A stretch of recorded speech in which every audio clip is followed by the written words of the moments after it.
but I'm good. Yeah. Well, Hare Krishna, dear devotees, please accept our humble obeisances. All glories to Jagat Guru Srila Prabhupada. All glories are revered speaker for today. Her Grace, VRAJALILA Devi, and all glories to assembled Vaishnava devotees.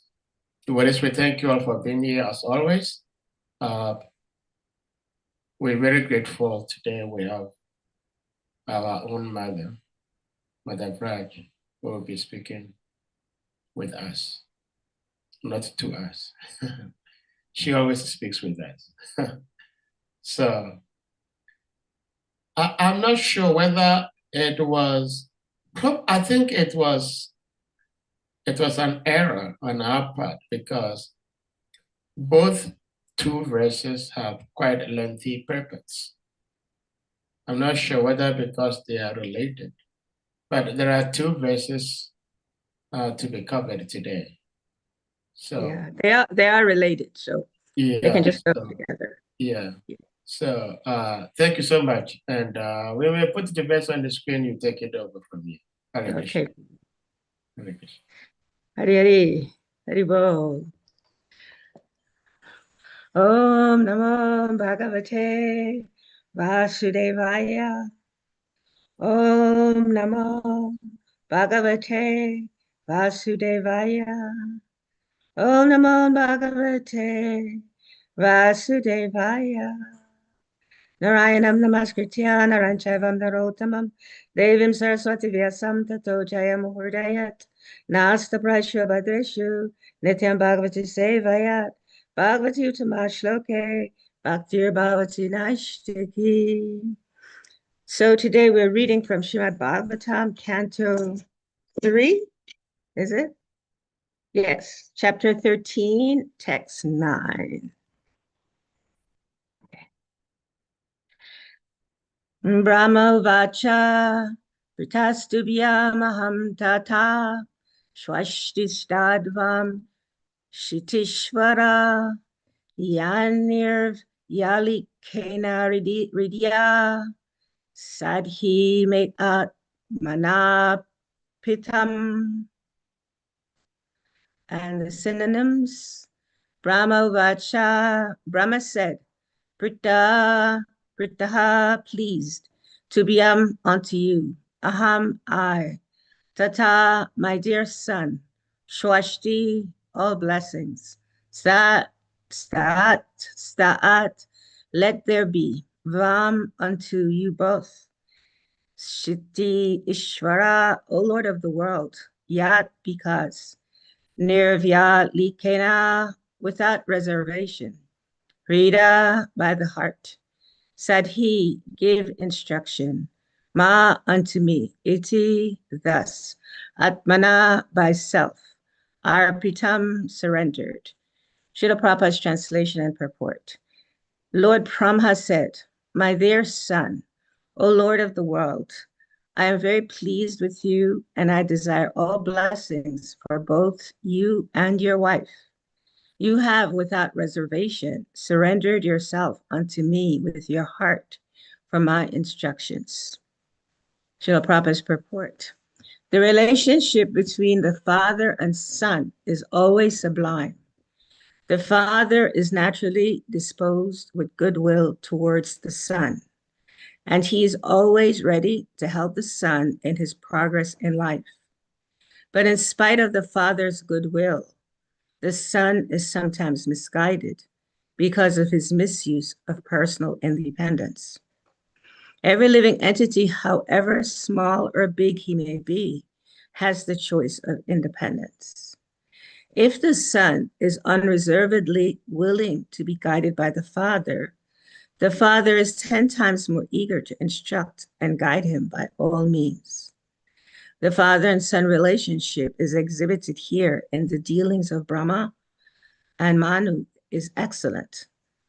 Both the father and the son are well qualified, and their example should be followed by all humankind.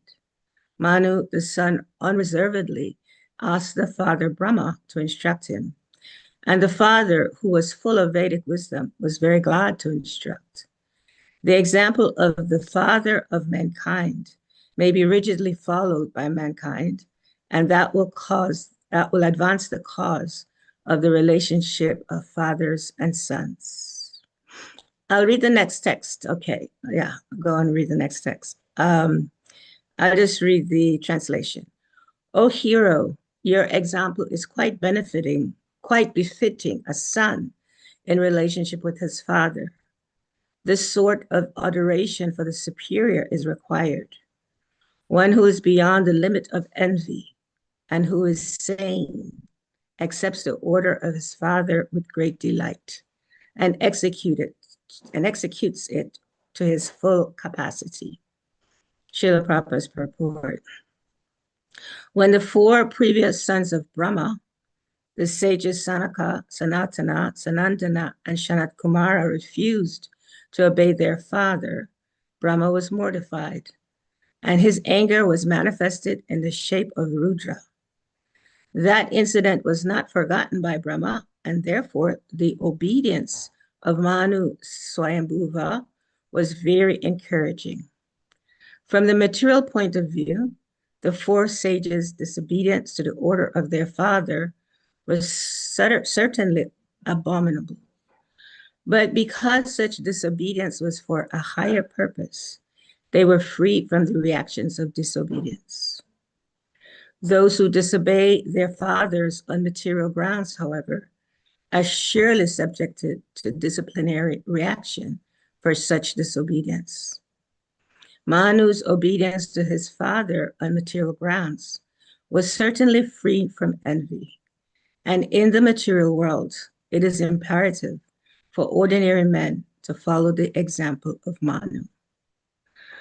Om Gyanatimirandasya Gyanagana Shalakaya Chakshu Annalatam Yena Tasmai Shri Gurave Namaha Shri Chaitanya Manovishtam Stapitam Yena Bhutale Swayam Rupa Kadamayam Dadati Swa Padantikam Vandeham Shri Guru Shri Yuta Parakamalan Shri Guru Vaishnavanscha Shri Rupam Sagrajatam Sahagana Raghunatam Vitam Tam Sajivam Sadvaitam Sarabhutam Parijana Sahitam Krishna Chaitanya Devam Shri Radha Krishna Paran Sahagana Lalita Shri Vishakam Vitamscha Hey Krishna Karuna Sindhu Dinabandhu Jagatpate Gopesha Gopika Kanta Radha Kanta Namastute Tapta Kanchana Gorangi Radhe Vrindavaneshwari Vishabhanu Sutta Devi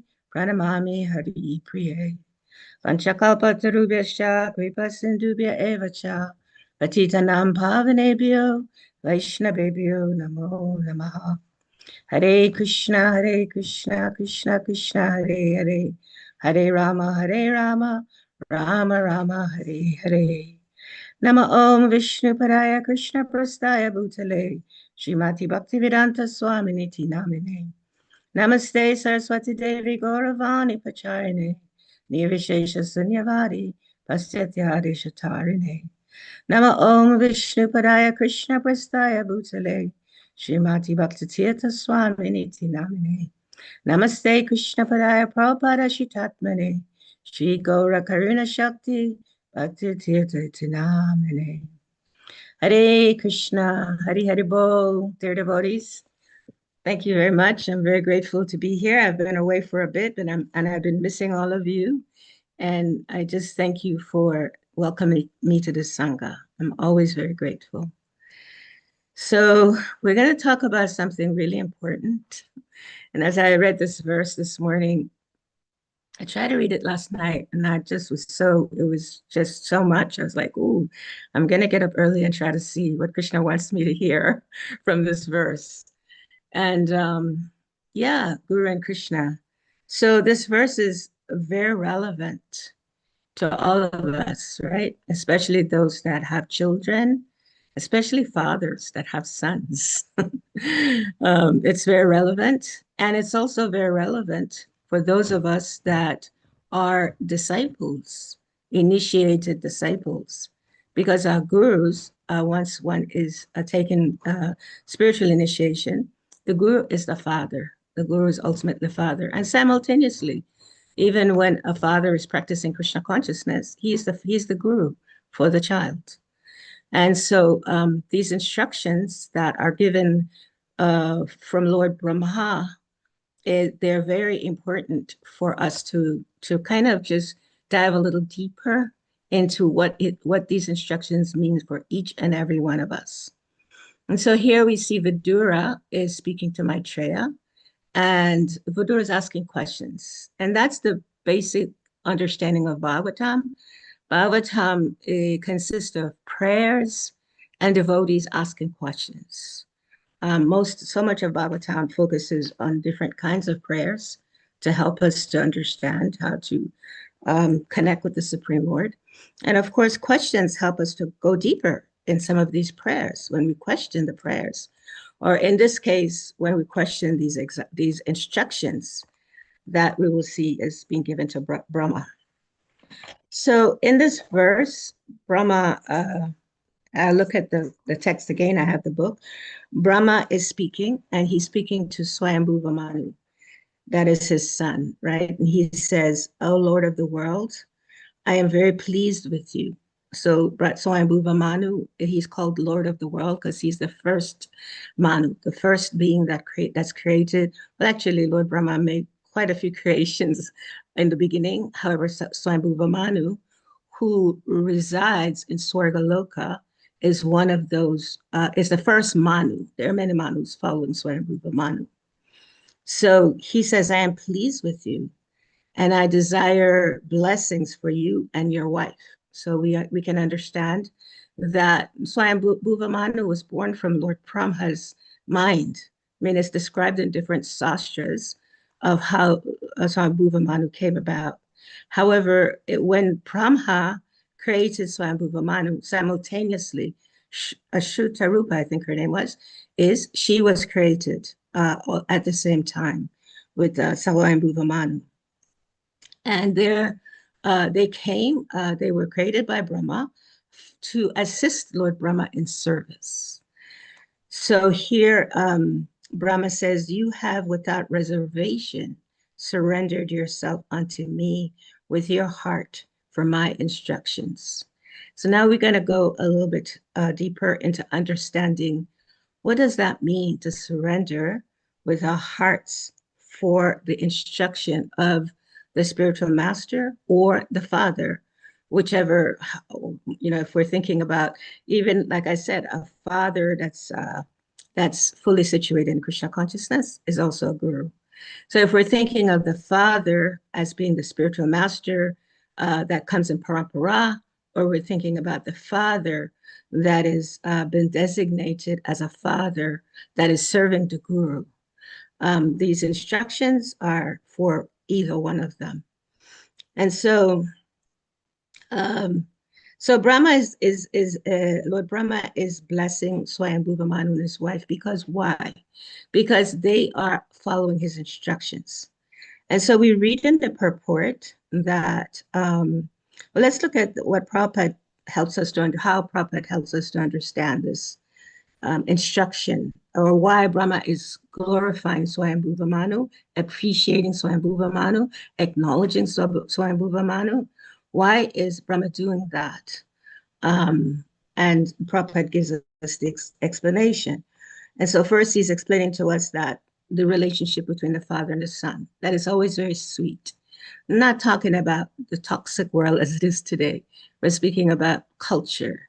When people were cultured, the relationship was very sweet between the father and the son. Krishna consciousness is actually about spiritual culture. And so anyone that has taken to the path of bhakti or taken to the path of practicing Vaishnavism, then that person is understood to be practicing Vaishnav culture. Now, we may fall short sometimes of following the culture. However, the culture has its principles, and the culture has guidance on how to follow the principles. And so in this, one of the principles about Vaishnav culture is that the relationship between the father and the son is always sweet. It's always sublime. When it's not, then that's because the son generally is thinking he's independent from the father. He or she, and so now I'm going to relate to he and she, because there are women also that are accepting the spiritual master as father. So he or she, those relationship with the father's guru, though those relationships are very sweet, very sublime, Prabhupada says. That's a Vedic principle. And the Vedic principle is the spiritual master. In this, what I'm going to do just for the sake of this discussion is to keep the focus on the spiritual master as father, as opposed to the biological father. Just so we can try to enter a little deeper into this instruction Prabhupada is giving. And so he says that Prabhupada is explaining to us that that the father is naturally by culture disposed towards his son, naturally has goodwill towards his son. And he always wants to help his son's progress in life, whether the spiritual father, the spiritual master, of course, the primary focus of the spiritual master is to help us focus on our spiritual life, help us focus on engaging in service to the Supreme Lord so that we can develop that relationship with the Lord. That is the primary focus. However, the spiritual master guides us in many different ways because the student can be on different levels of progression.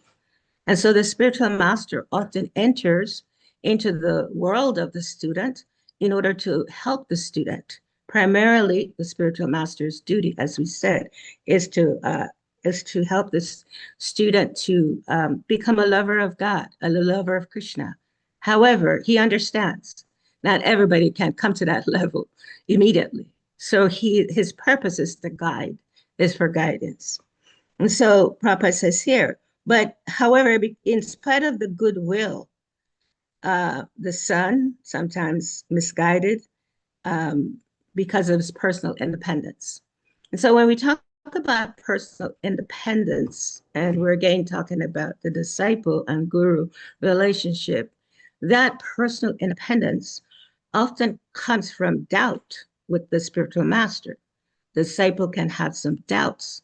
And if the disciple is not able to get proper guidance, that those doubts can actually take the disciple away from engaging in devotional service.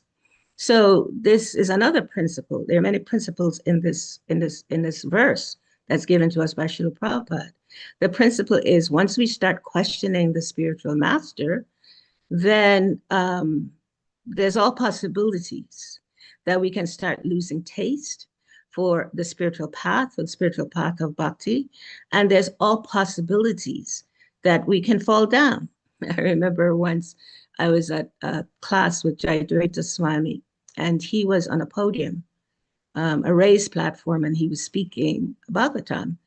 And before he started speaking, he said to the audience, we were a little bit lower on that podium, he said, there's a difference between you and me.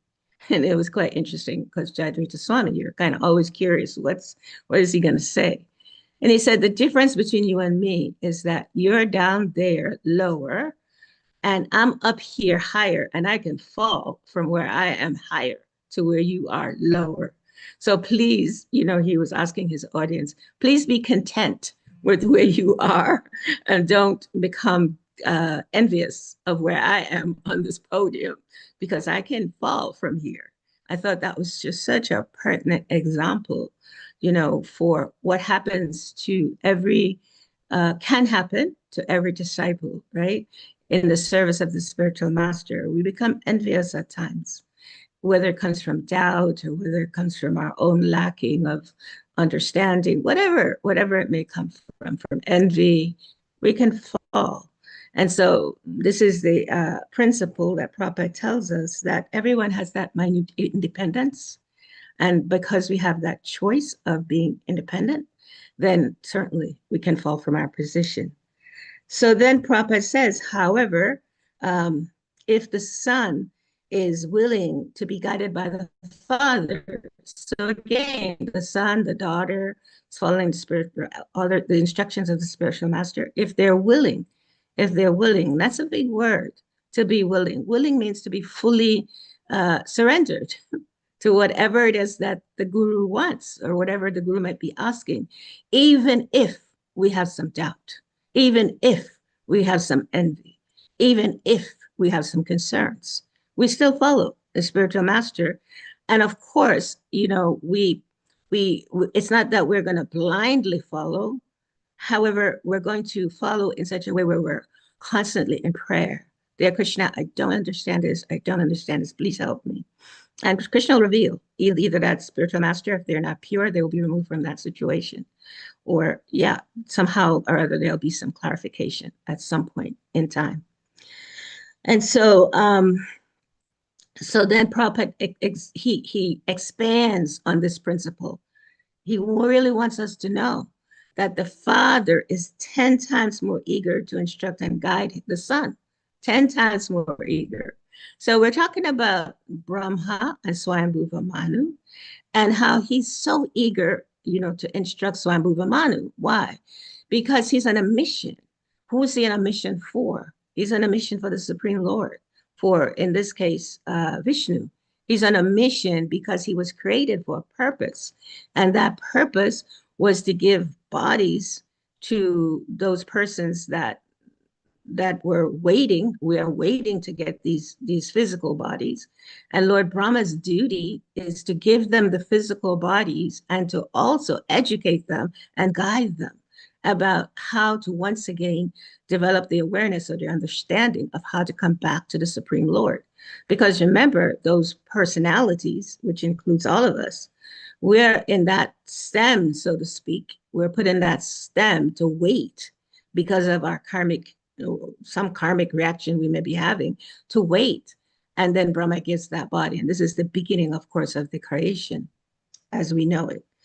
So then, in this case, the father and son relationship is exhibited here in this, and Prabhupada exemplifies that in this story of Brahma and Swayambhuva Manu. So this is an excellent relationship. Why is it considered an excellent relationship?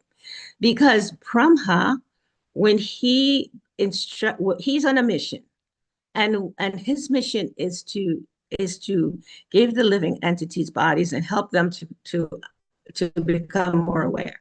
And so here comes his son, Swayambhuva Manu, and the first thing Swayambhuva Manu says is, "What do you want? What do you want me to do? I just want to please you, whatever it is you want." And this brings me to a story, and I'm saying this story not to be puffed up, but just to elucidate that Bhagavatam is real. It's not just, Bhagavatam is very real in our lived experience. Bhagavatam is real. And so in my lived experience, when I first met my spiritual master, I remember offering my obeisance the first time I met him. I didn't see him. I just bowed down when I came in his presence, offered my obeisance. And when I lifted up my head, I knew my spiritual master. I knew him. I had known him from somewhere before, probably another lifetime. I understood that this was not somebody that I was meeting for the first time. And at that point, my spiritual master said to me, "Yes, I've been waiting for you, and we have work to do." So the purport to that lived experience I had is, I'm on a mission. I have work to do. And yes, you know me because you're here to help me to do that work. And that was the lived experience that Swayambhuva Manu, when he came, he realized, oh, yes, okay, I have to serve Lord Brahma. He, created me for a service. So what is it that you want me to do? He was very eager to please Lord Brahma. He wasn't questioning, wasn't doubting. He just wanted to please. And so here, again, Prabhupada, I'm just going over this purport just so that we can stay focused on what Prabhupada is saying here. Both the father, so Manu unreservedly asked the father Brahma to instruct him. And the father, who was full of Vedic wisdom, was very glad to instruct him. Remember, Lord Brahma received Vedic wisdom from Lord Vishnu. He was the first person to receive, he was the first created being, we want to say that, to receive transcendental knowledge. So he was on that mission to give transcendental knowledge. So in the same way, the spiritual master is in parampara, to give us transcendental knowledge. That is the purpose of the spiritual master. And when we come in contact with the spiritual master, then our mission is to serve the spiritual master, to be able to learn from the spiritual master, and to be able to, at some point in time ourselves, give that transcendental knowledge to others. So Swayambhuva Manu, he was being asked to procreate, to bring life, in order to give this transcendental knowledge. And so here, to propagate, the entire planet. So here, the example of the father of mankind, this is Swayambhuva Manu, may be rigidly followed by mankind, and that will advance the cause of the relationships of fathers and sons. So this is, Prabhupada is saying, he's emphasizing again, this example of Lord Brahma and Swayambhuva Manu, and why that relationship was so sublime. Because Swayambhuva Manu understood, I'm your son. I have come here to serve. You brought me here to serve. So please tell me what to do. And so Lord Brahma, he is also serving the Supreme Lord. He's in service to the Lord, and he is being that example for Swayambhuva Manu. Now, Prabhupada is saying, please, he's so happy that Swayambhuva Manu is understanding what his role is, what his position is. And so this is called obedience. Obedience. That when we are obedient, we won't have any difficulty following someone that may be in a superior position, or maybe, somehow or other having a superior role of some sort, right? Lord Swayambhuva Manu knew that Brahma was in a superior position, was his father for one, was also his guru. And so he understood, I am in an inferior position in terms of service, and so my duty is to be obedient. There's also being disobedient. And so we'll learn that in the next text, which is text 10, where again, Lord Brahma is glorifying, Swayambhuva Manu. He keeps glorifying him. He says, oh, hero. So he's calling his son a hero because his son is simply hearing him and having a desire to fulfill his instructions. So he says, oh, hero, your example is quite befitting a son in relationship with his father. This sort of adoration for the superior is required. So this is the principle, that when there's someone that's superior to us, that we adore those persons, especially if those persons are representative of the Supreme Lord, which in this case, Brahma is. He's the first created being, right? So here the translation, one who is beyond the limit of envy, and who is sane. Now, according to Vedic scriptures, sanity is different from what we think about sanity in terms of psychology. Sanity Vedically means someone that's just understanding the purports of Vedic scripture. They're sane because they understand, they have knowledge, and that makes them sane. So a person who is sane accepts the orders of the Father and with great delight executes it to its full capacity. So what's the principle here? In order to really execute the duty of the Father is to not be envious. That's the duty, that's the principle. If a person is envious, it will manifest in many different ways. And one of the ways that envy manifests is to be disobedient. However, even more than just being disobedient, because we see here, we'll learn in this report that the four Kumars were disobedient. It wasn't that they were obedient to their father, right? The father asked them also to procreate. They're actually, he asked them first to procreate. But we've got to remember who the four Kumars are. First of all, they're mystics and they're pure devotees. Not that Swayambhuva Manu wasn't a pure devotee, but was a different caliber of pure devotee. So the four Kumaras, remember, they were born on Tapaloka, which is the planet right below Lord Brahma. And they were meditators, and they were offering their meditation in devotional service to the Lord. Most importantly, they were Naishtika brahmacharis, which means that they never had any desire, to engage in sexual intercourse. They had no desire to have any kind of relationship. Their desire was simply to propagate meditation as devotional service, right? They're serving the Lord. They want to serve through meditation. They're mystics. They want to share mystical knowledge. They don't want to engage in what Swayambhuva Manu was eager to participate in. Remember, Swayambhuva Manu comes from a totally different planet. And on the planet where Swayambhuva Manu comes from, their purpose is to procreate. Their purpose is to engage in household activities. So for Swayambhuva Manu, it was quite natural. But for the four Kumaras, it was like an imposition for Lord Brahma to ask them to procreate. And so they disobeyed. Prabhupada explains that they disobeyed for a higher purpose, which means that they disobeyed because they strictly wanted to just engage in devotional service.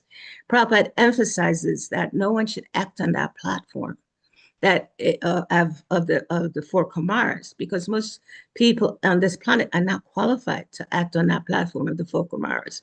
That mainly we are acting on the platform of Swayambhuva Manu, which is why there's so much emphasis on this conversation between Brahma and Swayambhuva Manu.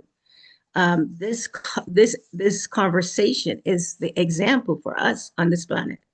So when we think of somebody being disobedient, that person that's disobedient can also be free from envy. In the case of the four Kumaras, because they were pure, they didn't have envy. Although they were disobedient. However, when we think of people that are envious, they are maliciously disobedient. Now, please, let's pause for a minute and think about that, because these instructions are for us in our life. A person that is maliciously disobedient, they are disobedient based on envy. So what they will do often is find fault with other persons that may be their superiors. They may even tell other people, about the faults that they are perceiving in those persons that are superior. A maliciously envious person will create havoc and destruction amongst the Vaishnav community. A maliciously envious person will deviate from the instruction of the spiritual master because they might have some ulterior motive. They may want to be the guru themselves. They may think they're the guru themselves. They may, in this case, we're using Brahma and Swayambhuva Manu. Swayambhuva Manu didn't have this kind of envy at all. Neither did the four Kumaras. They didn't have malicious envy. But however, malicious envy is usually the conditioned souls that don't have any awareness about their position of service. However, sometimes even someone that may be a devotee may have what we call mixed devotion. So in that mixed devotion, they have desires to serve the Lord.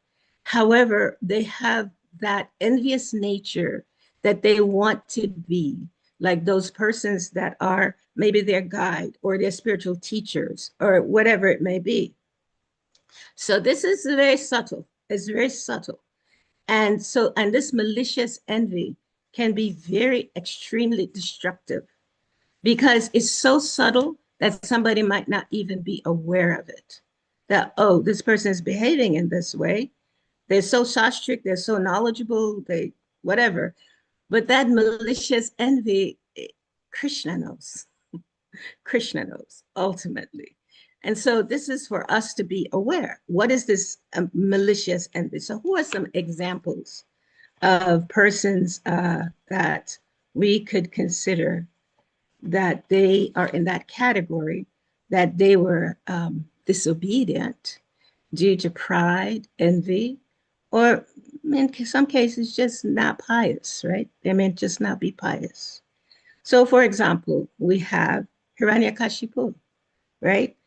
He was the person that disobeyed Lord Vishnu, and he wanted to kill his own son.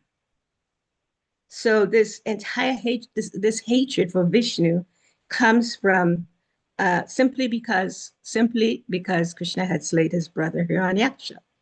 And so this type of envy is a malicious envy, and his envy was towards the Lord. So if we can have this envy towards the Lord, what to speak of having this envy towards others? Daksha, he's another example. In the fourth canto, Daksha, he was blinded by pride. He disobeyed the advice of Lord Brahma himself, and he became antagonistic towards Lord Shiva. He had a grudge.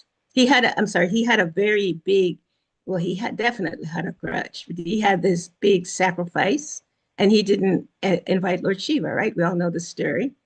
And so this disrespect of not inviting Lord Shiva, it led to what we call sati, right? Where Sati killed herself, self-immolation, killed herself because of her father's disrespect due to pride. Another example is Jai and Vijay, the gatekeepers of Vaikuntha.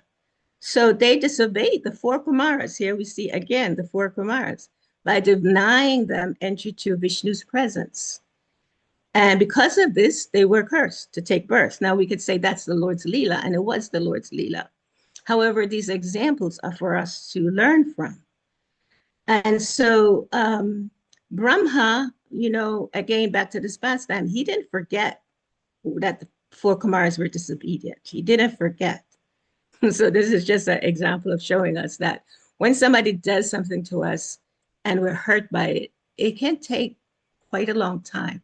Because Brahma was still holding on, like still a little bit upset. He was so upset, Prabhupada says, that anger that he had, he was so upset that the four Kumaras rejected his instruction, that anger became Rudra, right? An aspect of Lord Shiva. Because of that anger, it manifested into another person. So this is what anger can do when we don't have our expectations met or expectations fulfilled. So in this case, this pastime, this incident with Lord Brahma is helping us, is encouraging us to appreciate the mood of Swayambhuva Manu, because any one of us can fall into the category of pride and envy, because that's just what's prominent in this material world. And so it's so important, for us to always examine ourselves, have a barometer of looking at ourselves, looking at our pride, looking at our egos, looking to see how is my ego manifesting in the world? Is it going down? Is it being minimized? Or is it the same? Or is it increasing? The way that Kali Yuga is advancing on us now, it can increase our false ego, because the tendency is we become filled with so much anxiety with our different expectations. And those expectations, if they're not completely focused on service and hearing about the Lord, then they can cause, they can cause us like destruction. So this Prabhupada explains that from the material point of view, he says, okay, let's look at it about the sages' disobedience, that it was abominable. The four Kumaras, it was abominable. They disobeyed their father. They disobeyed their spiritual master. At the same time, simultaneously, because Vedic scripture is never just this or that. It's this and that. So even though they were disobedient, it's abominable, still because they were doing it for a higher purpose. Somebody could use that even in this material realm and say, well, I was disobedient to so because I wanted a higher purpose. I was looking for a higher purpose. But that's not properly exemplifying what this pastime is teaching us. It's not really authentic. At best, it's a subtle way of defending whatever it is that we might want to do. So this malicious or unrighteous disobedience, again, we want to understand, is due to pride, due to envy, and is due to people just naturally not being very pious in this material world. And then, of course, there is obedience, right? And that's the case with Swayambhuva Manu. Swayambhuva Manu is very obedient to the Supreme Lord. And what is the qualification of a person that's obedient? Oh, he was obedient to his spiritual master, Lord Brahma. Swayambhuva Manu. So what are some of the qualifications? The qualification mainly, as far as the culture, Vedic culture, is to hear from a bona fide spiritual master. That's the qualification, one of the qualifications. The other qualification is to offer humble service. Just like every day I see Sahaj yawning. And I understand it totally because he comes from work and he comes here to do the service. And every day I look at the YouTube and I see the different speakers and the different people that, the different devotees that Sahadev and Salika Prabhus are facilitating, and they have to listen, because if they're going to ask questions or they're going to direct the questions in any way, as a facilitator, you got to listen. You got to hear some things. And so here he's tired. He's trying to listen. It's not easy to do that. I know that. So someone has to develop a certain amount of humility in order to do the service. Now, throughout the rest of the day, that humility may not be there. But however, during this particular time of offering that service, that humility has to be there, because that humility becomes innate. It's innately there to remind us that my service is to please the devotees, please the Lord, please my Guru, by just making myself present, available to facilitate. The other qualification to hear, to develop eagerness to hear and serve, is to listen from the heart as opposed to the mind. Oftentimes we listen, however, the way we're listening is based on our perception, what we want to hear, how we expect the speaker to speak. If we drop down into our hearts, then we'll be able to listen from the heart and not from the mind. So this way we don't listen according to our perceptions. If at best, if we can listen to the speaker from the conclusions of the Bhagavatam, that is what will be our best guide. Usually we hear what we want to hear, right? And so we could do that even scripturally. And so it's so important to develop this mood of compassionate listening with an intent to be able to hear, in a way that we can understand, how can I apply this into my own life? And Vishwanath Chakravarti, he says, one question that we can ask ourselves is, what is the Parampara want? Like in our case, what does our spiritual master want? What does Prabhupada want? So what can we do to have the coverings removed from our heart That's from not from our heart, but the coverings of the soul, the coverings that are there, that keeps us conditioned. What is it that we're to do to get that removed? Firstly, we need to trust. We got to trust the spiritual master. And without trust, it's easy for that envy to creep in. Very easy. And it's easy for us then to go to our minds and decide what we think we want to do. Like Prabhupada says, the son that thinks he's independent. I can make my own decision. I can make my way in the world. But we can do that spiritually also. I can also be the guru. I can also, be the teacher. Be careful. We want to be careful about that. Swayambhuva Manu, he wasn't envious. He only wanted to serve. And we have examples. We have examples of Kunti Devi, who prayed to Krishna, let these calamities come again and again and again and again, just so I can remember you, Krishna, just so I can remember you. Bhakti Tirtha Maharaj prays like that. Srila Prabhupada, take it away. Whatever is not going to help me to serve you, take it away. Because this material world is, I think this is a proper word to use here. It's insidious, right? It can take us in so many different ways, can pull us in so many ways. So these devotees, they pray. They're constantly in prayer. Devahuti, she was such a great devotee. She heard this knowledge directly from her son because of her sincerity, because of that desire to want to hear. The wives of the Yagnik Brahmanas, they were also so sincere that even though their husbands didn't often act correctly in terms of understanding Vishnu or serving Vishnu, they totally understood. And so they were always eager to hear about Krishna. And then we have Mother Yashoda. She was like an ordinary mother. She just acted like she was just a perfect, just an ordinary, she acted like ordinary mother, like a perfect devotee. But she found joy in serving Krishna. She found joy in hearing of Krishna tells his different stories, his different pastimes, being out with the cowherd boys and all the different things that were going on with him. She was happy in that. So this example of this story or this pastime between Brahma and Swayambhuva Manu and the four Kumars is very instructive for all of us in our spiritual life.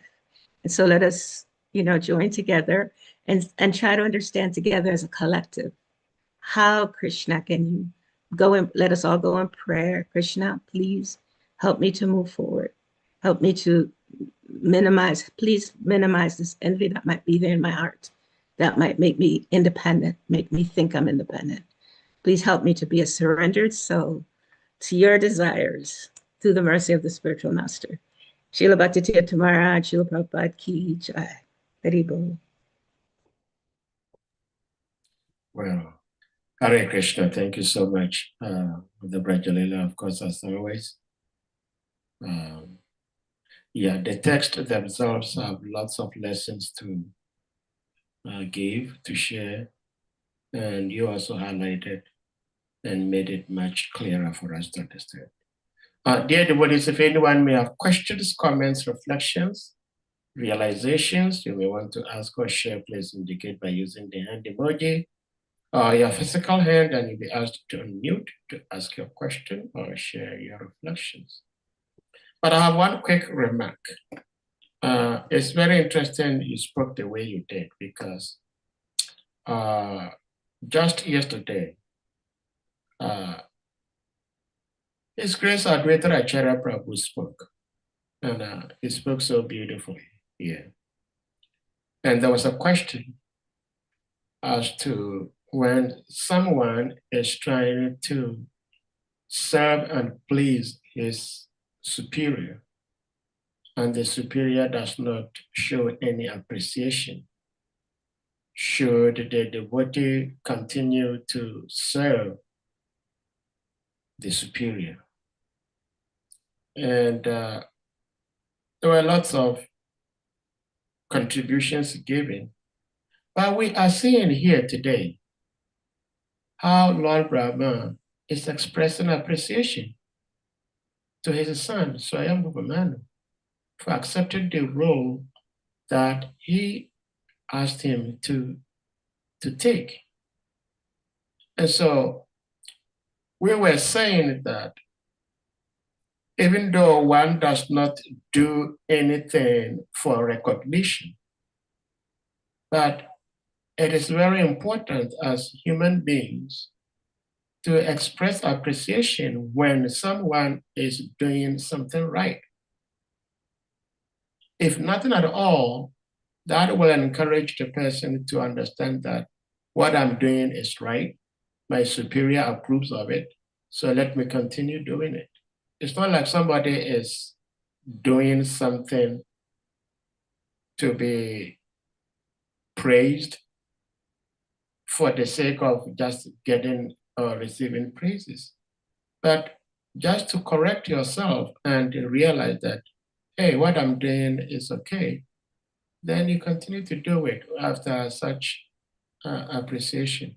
So thank you for sharing what you shared, but I have a question about this father-son relationship, and where Srila Prabhupada was saying that the four Kumaras, they disobeyed their father, but because it was for a higher purpose, they are free. But those who disobeyed their fathers, not for a higher purpose, there is a consequence. So my question is, there are quite a number of us that are parents. And as parents, just like it said, the parents are 10 times eager to have their children do better than themselves, than the fathers. But if the father is going to give an instruction, or I don't know whether it's an advice or whatever, and the child disobeys, not for a higher purpose, and you know it's going to be a curse. So my question is, should fathers, at least now that we know this, should fathers instruct their children to do certain things, to take certain paths, certain traits, and if the child does not take that course, what happens to the child? And should the father feel guilty in the cause that, well, my son, my daughter is having difficulties, partly because the son disobeyed me? It's a bit, I'm thinking about these things and I'm trying to look at myself. Where do I belong? Where do I fall? Am I creating more problems for my child? And as a result, feeling so much guilty for adding to their problems. So please shed some light in this situation. Yeah, thank you, Saha. You know, in these days, to be a father, especially a devotee father, it's not an easy thing because the young children, they're totally like, they're totally surrounded, if you will, by Kali Yuga mentalities, right? That's everywhere they go. They're bombarded. They're bombarded by the things that are going on in Kali Yuga. So the father has to be such an example. And that's not so easy because even the father, you know, has to deal in this world and be around secular people. And they may not always be the perfect example. Even Lord Brahma, we see he became so angry, right? He got so angry. So the point I think is, Gurudev used to, our spiritual master, His Holiness Bhaktivedanta Swami used to say, do the best we can. You know, we're blessed by the best and we do our best, the best that we can. Because in this age and this time, there's so many social constructs to disturb the minds of young people. It's sad, actually. It's really sad.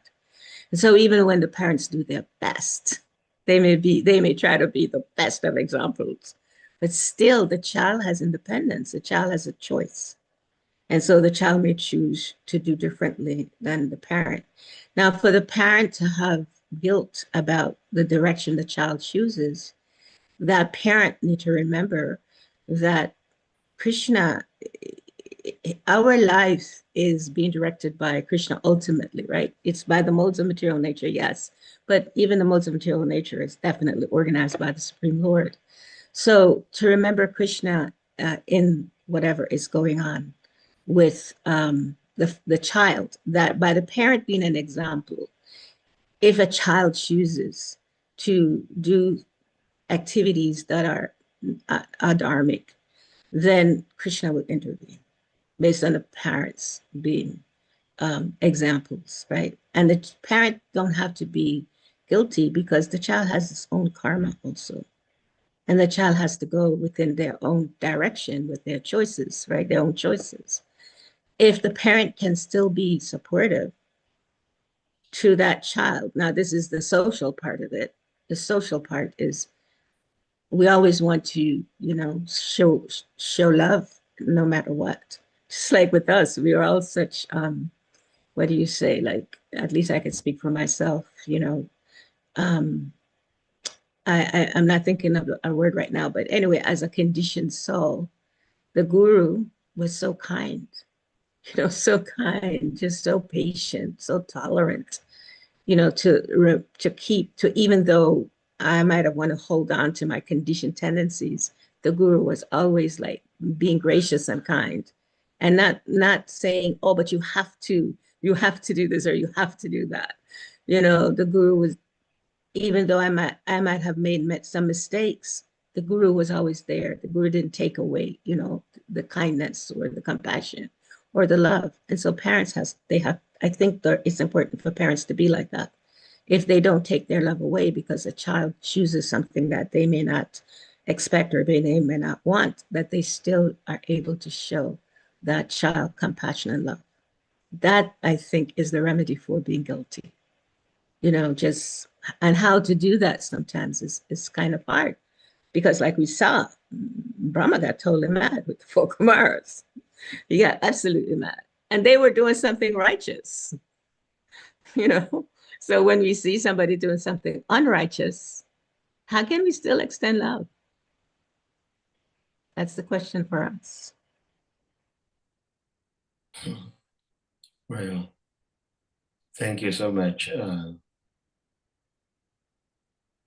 Your answer is quite comforting. So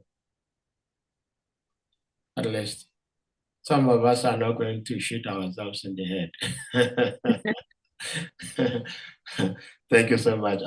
Hamsaduta Prabhu has a question. Your beloved son. Hamsaduta Prabhu, please give me a name. Hare Krishna. Hare Uh, Krishna, Mother, please can I accept my special obeisance? So great to be with you, all glory to Prabhupada, and all glory to you. all glories And to you. all glory to the wonderful assembly devotees. I'm so super excited to see your lotus face. I'm so happy. And His Grace Ade Prabhu, thank you for the wonderful question you asked. And I also have this question. It's a general question for everybody. Like the last word you said that the four Kumaras, they are doing something which is more higher, but still Lord Brahma was very, very angry. And say if they are doing something which is wrong, which means that the anger will be more higher. So this is very, very sensitive question.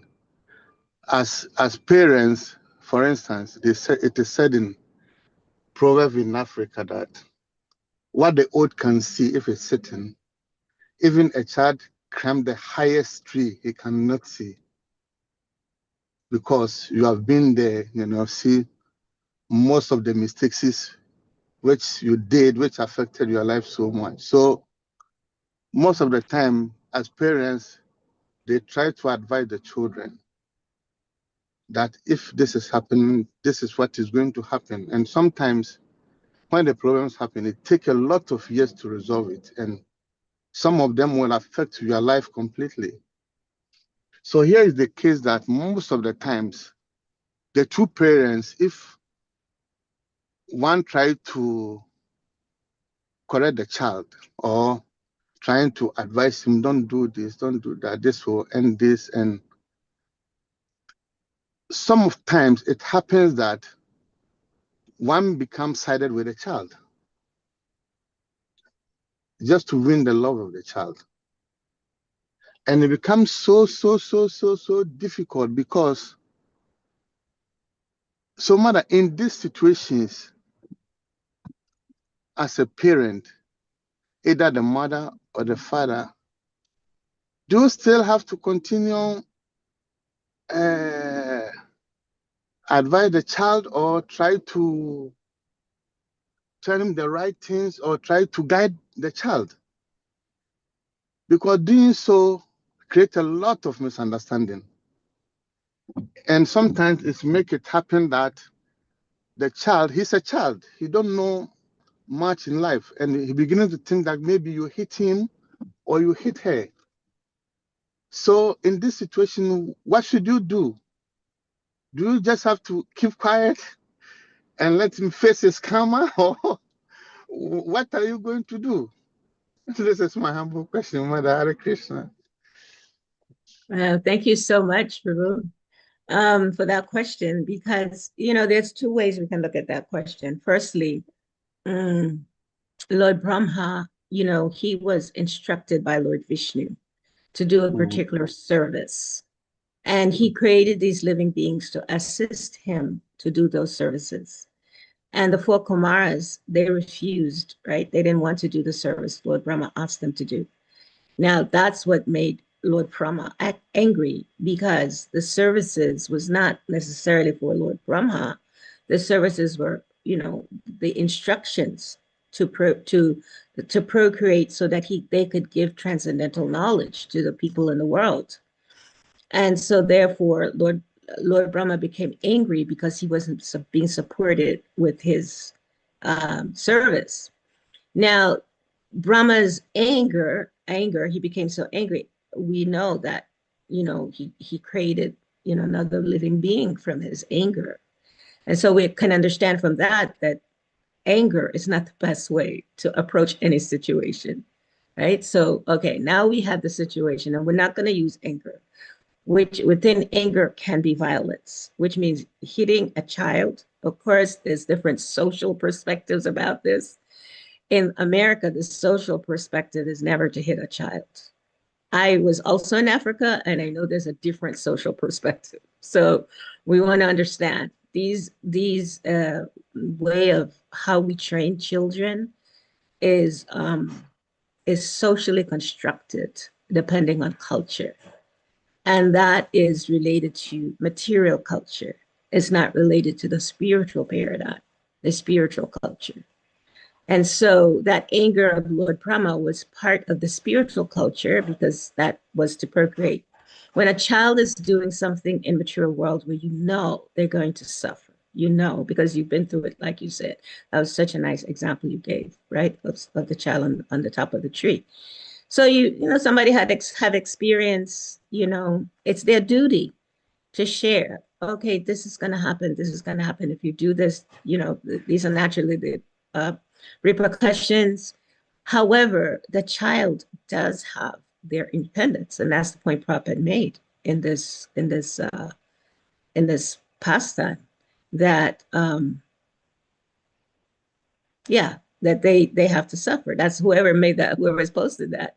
The child will go through their own different misery and suffering, right? They will have their own experience, but because you as a parent always show them care and love, even though they're gonna suffer, they're gonna suffer, but still to be present for them with the care and the love, which is not just material, but from how we've been trained spiritually. That child will always remember that, always. And that will be the force that will bring that child back into the devotional arena, or will help that child to kind of look at their behaviors and see they're going to suffer so much. That's why Krishna came, right, to the planet. One of the reasons Krishna came is because he knew we're going to suffer so much, that he came in order to give us an opportunity to learn about devotional service. So the child will get that opportunity also However, they may have to go through that suffering process. But the thing is to not take our affection, our care, and our love away. When we do that, then that's actually like letting the child commit suicide. It's like wanting the child to commit suicide, because then they have no one to turn to. If they can't turn to their parents, who are they going to turn to? Material world is just feeding them more nonsense. If the parents are not there to love them and care about them, even though they're doing nonsense. Because to be honest, most of us were doing nonsense before the spiritual master just took us under their wings and said, okay, I'm just gonna try to help you as best as I can. The spiritual master doesn't think I'm gonna beat you. Wow. Thank you so much, Mother. This is very, very difficult. Thank you. Thank you so much for the wonderful answer. Thank you. Hare Krishna. Thank you, Prabhu. Thank you for sincerely taking up the process. Thank you very much. I didn't put my video because sometimes if I'm asking the question, I become so shy. So. All right, that's pretty good. Don't worry. Your vision is in our hearts. Your vision is full of our hearts. Thank you. Chakra Prabhu, please you may unmute. Yeah, Hare Krishna Mata. Hari Hari. Pranam. All glories to Gurudev, all glories to Prabhupada, and all glories to you, and all glories to the Assembly Devotees. Hare Krishna. Yeah, thank you. Thank you very much for your class. But my question goes in line with what Sadev Prabhu asked, and even it's like a part of what Ansadita Prabhu just asked. Yeah, we were talking about the children having their independence. In other words, the only thing we have to do is to try to show our compassion or our love, to do whatever we can to help. But the Bhagavatam also says in the fifth canto that if you cannot lead your children, if you are a leader and you cannot lead your subjects, and if you are a father and you cannot lead you are a parent and you cannot lead your children to the path of what do we call it, surrendering to the Lord, then you don't have to become a parent. Yeah. So this thing, how do we collaborate the two? Because I've become a parent, the child has his independence, but the scripture is telling me that that's what the scripture saying, override the child's independence or what? So can you give us a little bit clarification on that? Thank you, Hari Chakra Prabhu. If I'm understanding correctly the question, I'm hearing on one level that the parent might have uncontrolled senses. So they decide that they want to procreate, right? They may decide that. Or they may have controlled senses if they're devotees and they procreate according to religious principles. One out of two. There's always both those choices. So once that child comes into the world, then the parent has an obligation and a duty to guide the child. And guidance, though, according to Vedic scriptures, and different Puranas says different things about parental care. However, parental care generally means to educate the child about the Supreme Lord. That's the most important part of parental care. Now, socially, so many other things may go on that the parents have to address. And depending on the parent's social conditioning, they may address those things in different ways. The primary duty of the parent is to educate the child about the Supreme Personality of Godhead. That's the primary duty. Now, a parent may not have information about not having a child if they are not on a certain level of, let's say, if they're not practicing bhakti, it's recommended not to have kids. If they can't practice the principles of bhakti in terms of being a parent, it's recommended not to have a child. Of course, that's for people that have some knowledge of bhakti. For people that don't have knowledge, which is most of the world, they don't have any knowledge about bhakti. We can't tell them you can't have children because, you know, you're not able to control your senses. That, I mean, it would be nice, but they have no knowledge, right? This is why we have to give people knowledge in drops, baby steps in the knowledge. So when they do have children, then our service is to guide them in how to best serve those children to remember Krishna, never forget Krishna as best as we can. First, by us being the examples ourselves of always remembering Krishna, and secondly, by how on a practical day-to-day basis we live that example with the children, that even though they are we may have been procreated out of lack of knowledge, those children will still get benefited from the experience of the parent, or from even the learnings of the parents, right? And how the parents are living the philosophy, living the teachings of bhakti. That's why bhakti is a lived experience. It's not theory. It's not based on us knowing sastras and quoting scriptures. And although that's important, it's more so based on our lived experience of it day to day of bhakti. And that means caring for these children, whether they're born with knowledge, no knowledge, whatever it might be. Yeah. If somebody is on that level to not procreate because they're not qualified, that's the highest level, of course. But most people are not on that level. And so we really got to meet people where they are. That's how Gurudev was. That's how all gurus are supposed to be, really. Meet the people where they are and then help them step by step, slowly, baby steps, to come to another level of awareness. Well, Hare Krishna, brother, thank you. I would like to add it to this question in the sense that. Sir, can you give me a minute? Yeah. Go ahead. Go ahead. Yeah, Mother, you answered the question from another perspective, but I think directly speaking, my question was on the side that someone, because the Bhagavatam test he said, if you cannot educate your children to become if you cannot liberate them. Yeah, if you cannot liberate them, don't even become a parent. So I'm talking about in the perception of someone who is already a devotee, who knows the path of this knowledge. And yet, we are also saying that the children have their own independence too.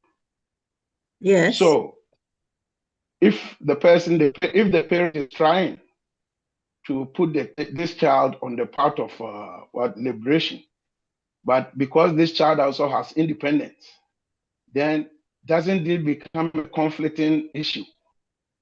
Because the parent have to also recognize and appreciate the child's independence. And in so doing, if the child refuses to follow the path of devotion, then you, the parent, have you violated the principle that the scripture is saying that if you cannot liberate your child, then don't become a parent, or what? So, from that angle that I'm speaking of, like we see a lot of devotees, they are struggling, they are doing their best, but somehow or the other, the children are not ready, and they don't even want to listen to anything. So a situation like that is what I'm referring to. How do we collaborate? So the highest level is don't become a parent, right? That's the highest level of parental understanding in Vedic scripture. If you are not able to liberate your dependents, don't become a parent. That's ultimate. That's a high level. Not everybody can come to that level, right? So there are parents that when we say know the philosophy, that's a big statement. Somebody could know the philosophy and not practice the philosophy. Somebody can know the philosophy and have mixed devotion. They practice some and they don't practice some. Children are very intelligent. They're very smart. So the child is also an individual, even though the child comes from that parent, the child has come with their own karmic baggage of whatever they got to deal with themselves. The child will come with that. Just like Prabhupada, he's a pure devotee of the Lord, but not all his kids wanted to become devotees. So the child will come, they will have their own independence. It doesn't mean that the parent is not, doing their best to be parents. It doesn't mean that parents are not being exemplary. It just means the child has their own independence. They're individuals, right? And so the best that the parent can do that has, let's say the parent has knowledge, the child might even have knowledge. The parent has knowledge, even the child might have knowledge, but the child may be affected by the social structures of the material world. They may become affected. They may become affected by the modes of material nature in some way. My point is, as the child is going through their journey, their lived journey, and let's say they're affected by the modes of material nature, and let's say the parents are really practicing and they're really in knowledge. Knowledge means they're living their life as genuine, authentic devotees. Then the parent's duty is to help the child by just giving their affection and their love, even whatever the child might be doing. The child could be doing the most atrocious activities in the material world. The duty of the parent is still, because that's ultimately why Krishna came here. He came here as a father. He took birth because we're all doing crazy things. And he says, okay, I'm going to come and I'm going to assist all of you. So the parent, the lived example of a parent is to be in that mood of the Lord. I'm a parent, and maybe I'm not acting fully according to religious principles, so I shouldn't have had this child in the beginning, or maybe I am acting. And so therefore that principle of religion is fine with me because I am acting in that way. Remembering the child is totally independent. The child will choose what they want to do, whether I'm a pure devotee or not. And my duty as a parent is to guide that child as best as I can. And the formula to guide our children is to always show them affection and love and care. It doesn't mean we don't chastise the kids. It doesn't mean we don't, let the kids know that, oh, this is not healthy. Love doesn't mean that we're not, it doesn't, it's what a good day of always, our grandma always used to say, it's not mata pata or whatever, this and that. It's not just, nicey. It's also like guidance might mean being strict and being, giving the child, some guidelines to help them. Ultimately, no matter what we do, it's still up to the child. The child is independent. The child will decide what they want to do. Ultimately. At the end of the day, they are independent from us. We can only do our best, which is to give affection, give love, give care. Children never get better through violence, whether it's physical violence or emotional violence.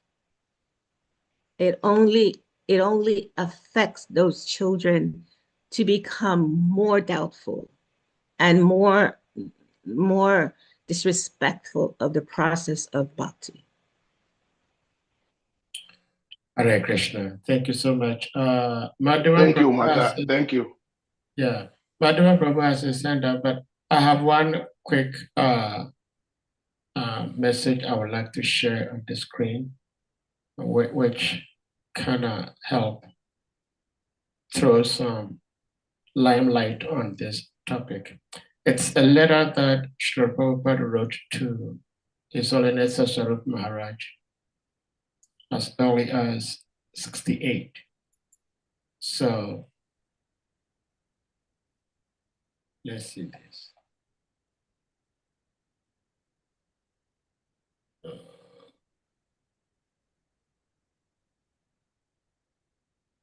Okay, so this is the letter to Sasarup.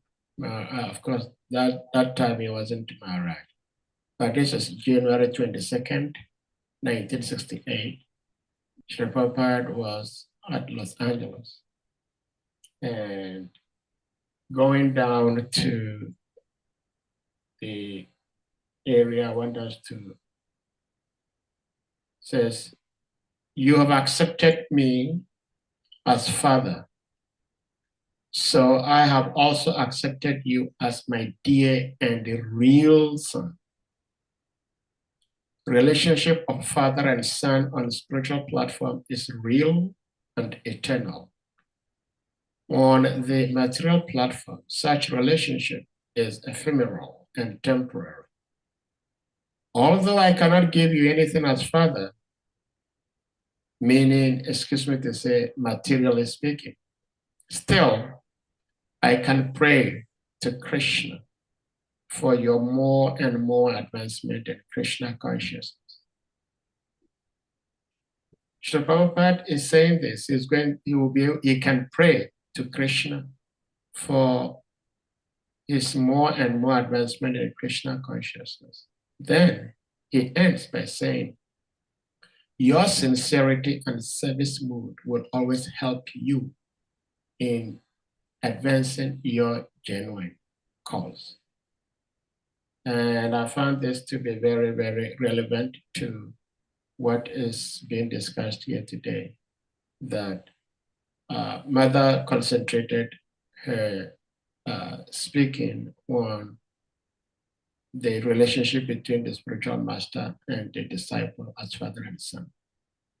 So, Hare Krishna, Mother, you take it over.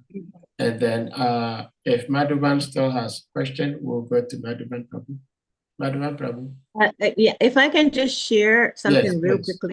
This is a prayer. It's a little bit of a diversion, but it's a beautiful prayer. It's from the Bhagavad Gita. There's a devotee that writes prayers from the Bhagavad Gita.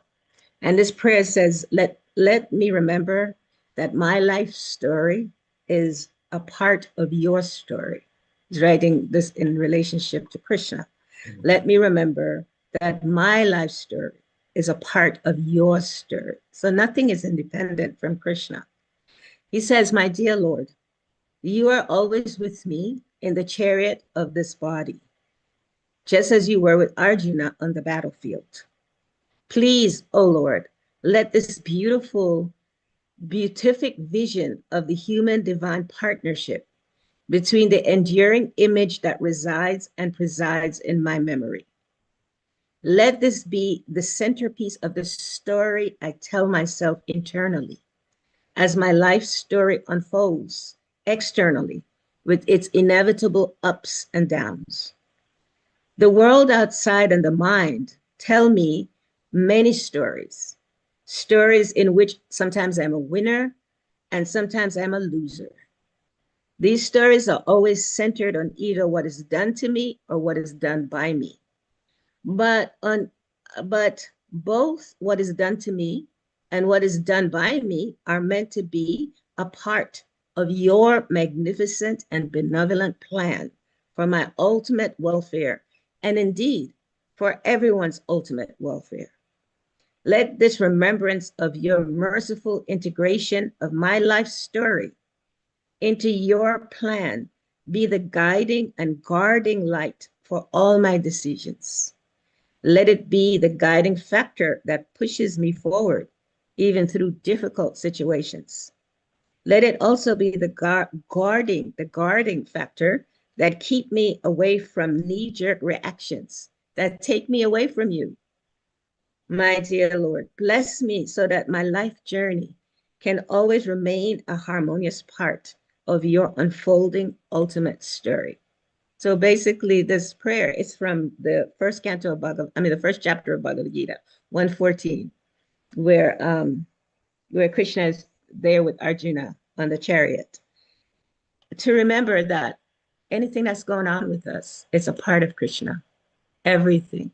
And at the end of the day, it's all for us to eventually come back to Krishna. However long it might take us, whatever all we got to go through. And our service is to help people through all that, just to remember, that Krishna is there in everything that's unfolding in our lives, whether people are obedient, disobedient, whatever it might be. Thank you so much for sharing that. Madhavan Prabhu, do you still have something to ask or share? Hare Krishna. Haribol, Madhava Prabhu. Hare Krishna, Mother. I'm delighted to show my gratitude for giving us this lecture, and then you're coming to this platform. I'm always very happy and very grateful with that also. Thank you, Prabhu. Yes.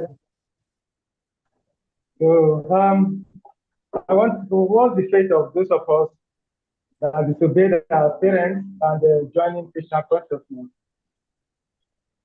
And then also, when we try to convince my children, they said, no, Dad, you have to be careful. You disobey your parents, and then you are doing exactly what you want to do, so you don't have to force us into anything.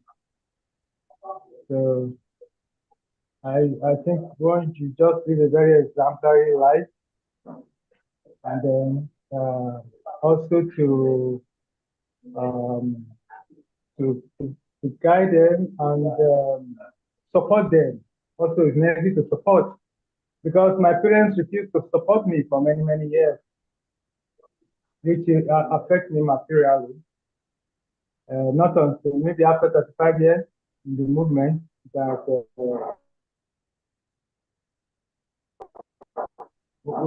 there's one mother in a temple, Mother Lalita. Maybe she's in America now.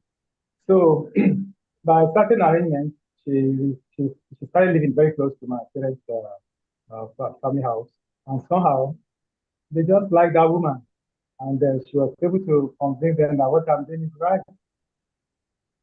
So the situation now that I disobey my parents, now I want my children to obey me. That was the kind of situation. So how do you see the situation, Mother? Or how do you handle such a situation? But my the children are doing fine as a Christian. They are doing very well as a Christian. Hare Krishna. Hare Krishna. Haribol. So Saha, I'll need your help because I heard It was breaking up. But what he was sharing was like partly the pastimes of Lord Brahma and the four Kumaras. That the four Kumaras disobeyed their father for a higher purpose. So he was using himself as an example, and of course, many other devotees who joined Krishna consciousness against the wishes of their parents. And so he joined devotional service against the wishes of his parent. And as a result, the father refused to support him until after some time, there was one senior devotee, Amataji, who somehow happened to be very close to Madhavan Prabhu's dad. And his dad appreciated this devotee. I think the name was Lalita. Lalita. Yes. And so Lalita Devi was able to preach to his dad, and the dad kind of understood that he was doing the right thing and then started helping him. But that caused some delay in his like educational pursuit and things like that. So that thing does happen. And now it's a bit difficult for him to also be so rigid on his children. He's trying, he's helping his children to take to Krishna consciousness, but he's taking it slowly and coolly, not pushing it. But yeah, in all, he was appreciating your presentation, and because he's lived through it. Not just him, I believe all of us. We're all going through the same thing. So Madhavan, you're not alone. Right. Yeah, thank you so much for that story. It's such a beautiful story of how, your parents, they try to convince you and that didn't work. You had a choice, you independent. you can make your decision, either for or against. And you chose for Krishna. We can either be for Krishna or against Krishna. And yeah, you choose for. And now your children are making their choices. And maybe they might have some for, maybe a little bit some for, and some against. They might be in the middle. And so now you have that duty to do your best, to give what you've learned. And yeah, absolutely. That's the best. That's the only thing we can do. We can't convince children. We can teach, we can give, we can educate them, and then they make their decisions. And when they make their decisions, they may not be decisions that we like and we appreciate. But however, if we take our love away, if we take our support away, if we take our affection away, that will be disastrous. So yeah, thank you so much. Thank you for being there as a dad that's just trying to encourage. That's all you can do. Encourage your children. Thank you very much. Thank you very much. Well, thank you all so much. In fact, I want to say one thing, Saha. Yeah, please go ahead. Oftentimes, devotees are not able to encourage, especially young people, because within their own hearts, they are kind of not liking themselves, within themselves. They are sometimes thinking, oh, if I had done this better, I had done that better, I would be this or that or that. They had these false conceptions about themselves. And within their own self, they are angry with themselves. And so they try to push that on the children. And so we got to be really careful. First, start loving ourselves. Start getting affectionate with ourselves. Start realizing we matter. We are blessed by the Lord. We're blessed by the Guru. We've been given such a gift. We're very special, without being egotistical about it. We are very special. And if we start really appreciating ourselves, it will become easier to appreciate others. Well, thank you so much. It's amazing how in devotional service, sometimes, and I would say oftentimes, the speaker kind of reads the mind of the audience and says what the audience wanted to say. Because I have something to share, but you already answered a big, so I don't think I'm going to ask a question. I'm just going to give some just general sharing, because just last night I came across a videotape of His Grace Vishnujan, the great Vishnujan, Prabhu in our movement. And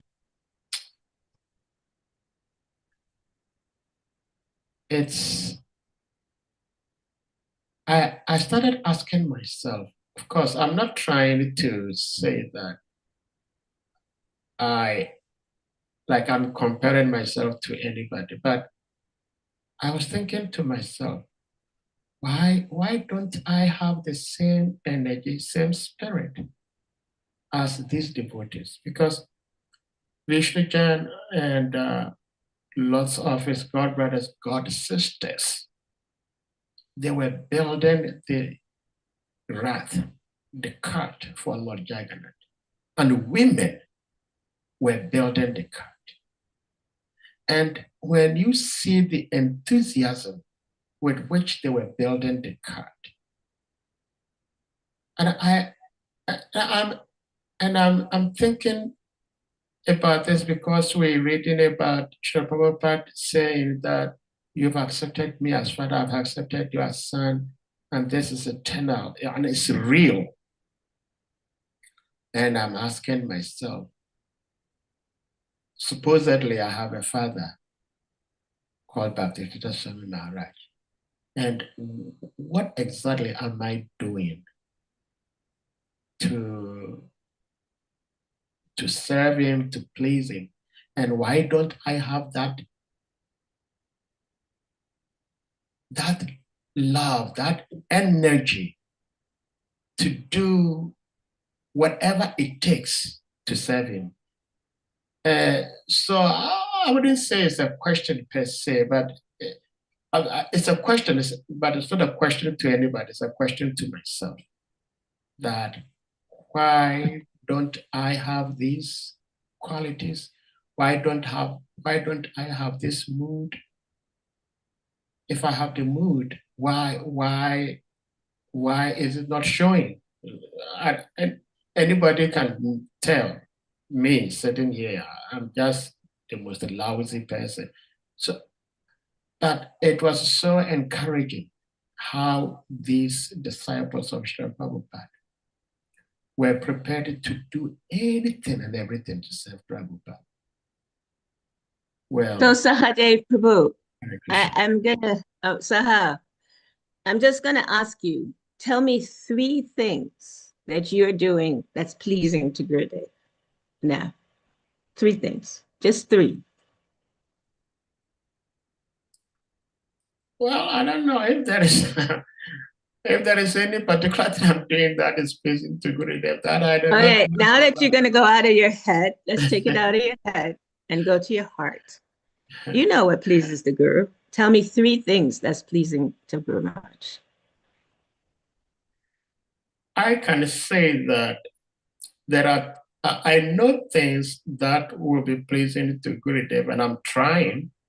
And the mere fact that I'm trying, I do not think it translates that they become acceptable to Gurudev and is accepting them. But I know, I believe first thing Gurudev expects of us is to take care of our family.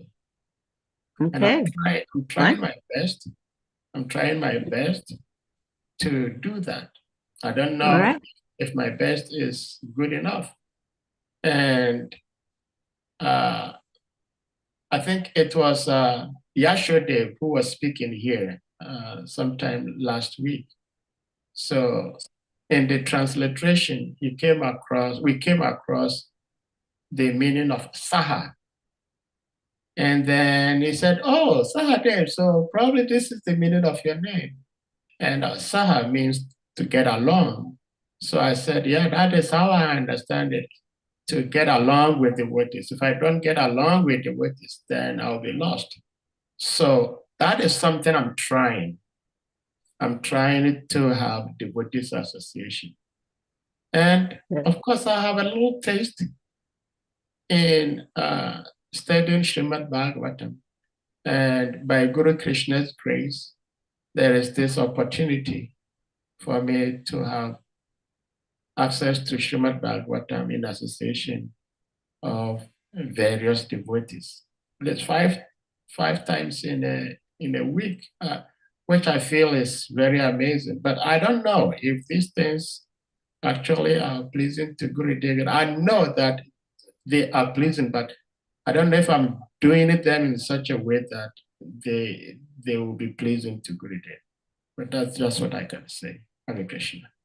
So there are some things you're doing. However, you're questioning yourselves about the Guru's love or the Guru's affection or the Guru's appreciation or the Guru's acknowledgement of what you're doing. You are doing some things. So if we can just be there, that I am doing my best, Guru Maharaj, with these things that I am doing. It's not that you're not doing anything. And the Guru is pleased with whatever we do in support of the mission. So you're supporting the mission by being a father, being a husband, being a caretaker, caregiver in your home. You're supporting the mission by supporting the devotees of the Lord, by cooperating with the devotees of the Lord, by accepting when they call you to do things, you try to make yourself available. You're supporting the Lord by sharing the scriptures, by giving each person a chance to hear. This is the whole purpose of the movement. This is the purpose of the mission. So the question is you questioning yourself.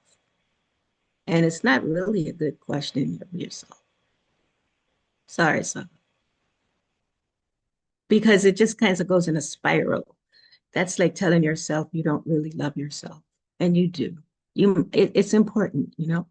Not that we so much like have this false ego stuff going on that's kind of keep us from really appreciating things that we do. We are trying, and Krishna sees that.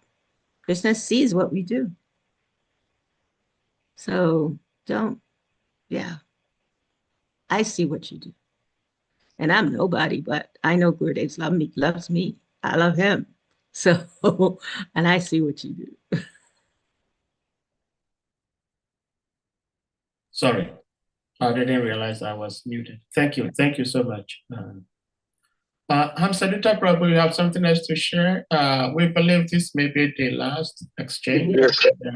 Yes, thank you. Thank you, Your Grace. Thank you for this is how I feel. I'm nobody. I'm not qualified, but I want to say this to you from my heart. I used to tell my wife that, how did Grace Savage do what he's doing? Because I was where I was working before in Spain. In the summertime, because of the heat, we have to work at night. And I can drink like 4 or 5 coffees and I become like a zombie. And what I hate most in my life is to work at night. No matter how much I'll sleep, I'll be so like distracted and so disturbed. And since I come to know you every day, you are here. Every day, every single day, you are here. And me particularly, you know me, you know the genesis of my Krishna consciousness. And a lot of things I'm learning it from here. Because you together with other devotees make this possible. So I admire you so much for this. From the bottom of my heart, I sometimes I wonder how is it possible for him to do what he's doing? You are right on time and you put everything together. I've been in your house and I know. Anyway, this is what I want to say, Your Grace. Well, we appreciate you so much. And you're doing Okay, something Sahar, so just accept. We love bombing you. We love bombing you, and just accept it. Thank you all, but see, Mother Rukmini gave a class here some time ago, and she's, there are some things you hear, they never leave you. So Mother Rukmini was saying, when we see like a church building, all we see is like the steeple, because it's way tall there, but the most important part of the church is the foundation. So I'm always here talking, but there are other great devotees behind the scene who are helping make this happen. So if there is any credit, it goes to them. I mean, I also get some because I'm here. And all of us are getting it. Remember, I got those who speak it, those who hear, those who enjoy it, they all get the same benefit. So we thank you all for your encouragement. And I was thinking this was going to be the last exchange, but Royal Highness Sati Devi has something to say. And I just want to say, Sahar, to you, that's how we do it. We just pass it on. Pass it on. And at the end of the day, it just goes back to Guru and goes back to Krishna. Yeah. Haribol. Thank you. Yeah, Sati. Please. I wanted to glorify Sahadev more actually. Oh, because no. when I was staying at Gitanagari and my Gurudev wanted to come visit, he said to me, one of his instructions was, get me Sahadev. And I didn't have his number, so I had to do some hunting for his number. And there was another time he wanted to come to Gitanagari too, and he said, get me in touch with Sahadev. And I remember thinking, like, why Sahadev? Like, what's so special about Sahadev? My Gurudev wanted him there with him at every step, wanted him to plan what he was doing, where he was going, to help him like pack, to help him. So I just remember that if my Gurudev's like wanting him, like he would just say it with such affection, like I want Sahadev there, like I want him to like, you know, to arrange things, that I just thought this person's really special. Well, Hare Krishna. Haribo. Well, devotees, we thank you all. Mother Raj, as usual, we thank you all. Like I was saying about Srila Prabhupada's disciples and how dedicated they were, by Sri Guru Krishna's grace, next week, we're going to have such an opportunity to recognize and appreciate one such stalwart devotee of Srila Prabhupada. In the person of Her Grace Vadaladini Devi. And by Guru Krishna's grace, we have very, very amazing and capable devotees to share about her. So from now on till the date, we will keep encouraging devotees to try to mark their calendars and try to make time to attend this meeting, which will be next week, Friday, October 3rd. So with that, Mother, we get back to you for a concluding remark, and then we may bring this to a final close. Hare Krishna. Thank you so much, as always. Thank you for your services, Saha, and thanks to all the devotees that make time, you know, to be on this Sangha. It's so wonderful whenever any speaker comes and they see the devotees. I know they feel, you know, just so inspired and so encouraged. I feel like that. So thank you so, so, so much. I'm so grateful. Let's just all remember to be obedient. Radhanath Swami wrote a message to Bhakti Tirtha Maharaj like that. I am your obedient. Amazing. Amazing. Well, dear devotees, please, you may all unmute. Before you unmute, please, I'd like to talk. I heard one lecture from the Transcendental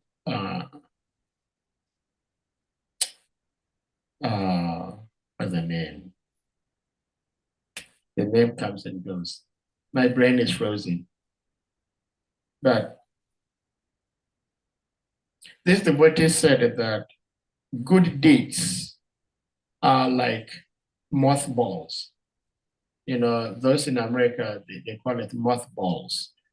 Those of us from Africa, we call it camphor. Good deeds are like camphor. When you expose them in the public, the scent comes out, and in less than no time, they evaporate. So some of you have given some recognition of some things some devotees are doing. We pray to the Lord that the Lord does not evaporate whatever good credit that may come with the few little good things the devotees are doing. That is our humble request to the Lord. But we may all unmute and we all chant Hare Krishna Maha Mantra to express our deepest appreciation to our revered speaker, Her Grace, Mother VRAJALILA, for sharing her love and wisdom with us on today. Jai. Hare Krishna, Hare Krishna, Krishna Krishna, Hare Hare, Hare Rama, Hare Rama, Rama Rama, Hare Hare. Manta Rubhyascha, Kripa Sindhuva Eva Cha, Patita Pavanebhyo, Vaishnavebhyo, Namo Namaha. Nanta Koti Vaishnava Vrinda ki Jai. Jai. All glories to Her Grace VRAJALILA Devi ki jai. All glories to Vaishnava Vaishnava devotees ki jai. Jai. Hare Krishna.